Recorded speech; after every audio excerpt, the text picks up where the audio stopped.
Mathieu van der Poel, our famous son and grandson of dopers, has won again, 5 months after Paris-Roubaix, with the stage of the popular Tour de Luxembourg.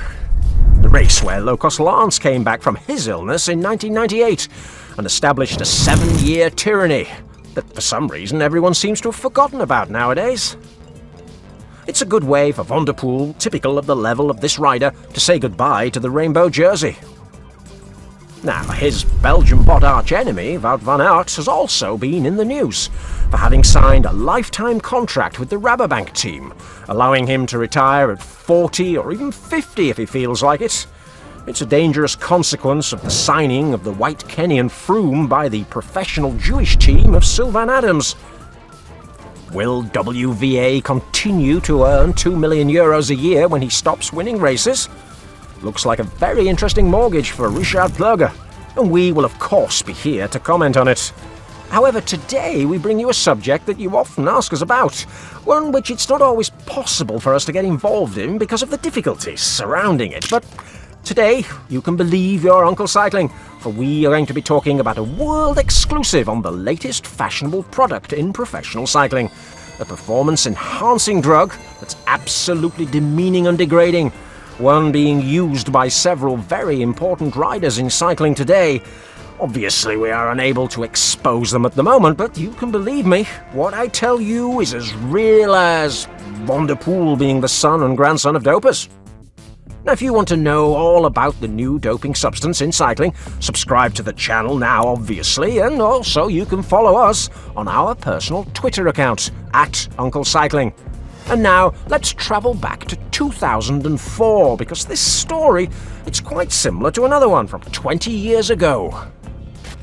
That was the time when the doped cyclist of the Kelme team of Piti Valverde, Vicente Beldevicedo and the doctor Eufemiano Fuentes, Jesus Manzano, confessed that he had doped with multiple substances and that it was all part of a systematic doping program. That set in motion a chain of events that culminated in the well-known Operation Puerto, uncovering names of dozens of dopers. Now, one of the substances that Manzano doped with was oxyglobin, a hemoglobin used to treat dogs with anemia. It was one of the first times that we saw the medication for animals used as a substance to improve sporting performance in humans. Something totally disgusting and something that we must never forget about. However, nowadays, these kinds of products are still used, but obviously in a much more advanced form. No doubt you've read in many places that nutrition has improved, equipment and materials have improved, and training has improved. Did you think for some reason that doping substances hadn't also improved? Well, yes they have, dear friends, and so it's time for us to tell you about an absolutely aberrant product. We're talking about SGF 1000. Write that down.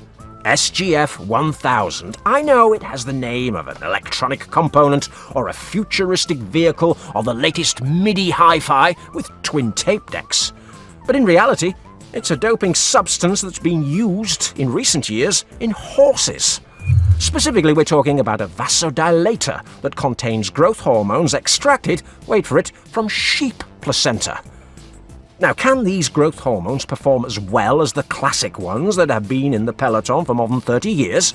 Well, obviously yes, since they are capable of reducing the athlete's exercising heart rate and thus increasing his endurance. However, it is quite a dangerous substance. There have already been cases, such as with the horrible horse trainer Jorge Navarro, when he's been arrested because some of his animals ended up perishing in full competition due to the use of this substance, trying to win races in and around the Arab sheikhs. You see, it's a very dangerous substance that we think it shouldn't be anywhere near any animal or any human in a bid to improve their sporting performance. It's a chemical compound that could be obtained in certain markets for around $120 a bang. And we know that there are several World Tour riders who are currently taking it, for several reasons. The first reason is because this SGF 1000 doesn't test positive in the anti-doping controls for growth hormone or dexamethasone. Essentially, it's made up of some very small molecules, and the level of accuracy of anti-doping controls today means it's impossible to detect this kind of doping in cyclists who dare to mix this substance with the usual vitamin cocktail. Everyone wants to dope without being seen to dope.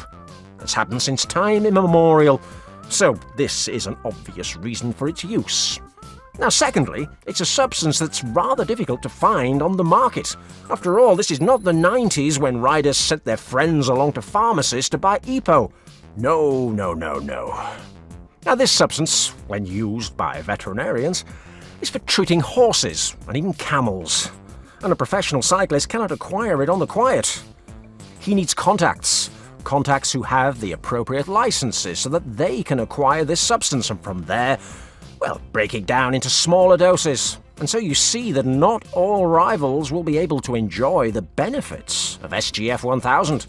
Thus, it is an advantage over other cyclists who are unaware of this information or are simply not in contact with the right people who can provide SGF 1000. Any cyclist who can acquire this substance could theoretically obtain a great advantage in races of, say, 3 weeks' duration.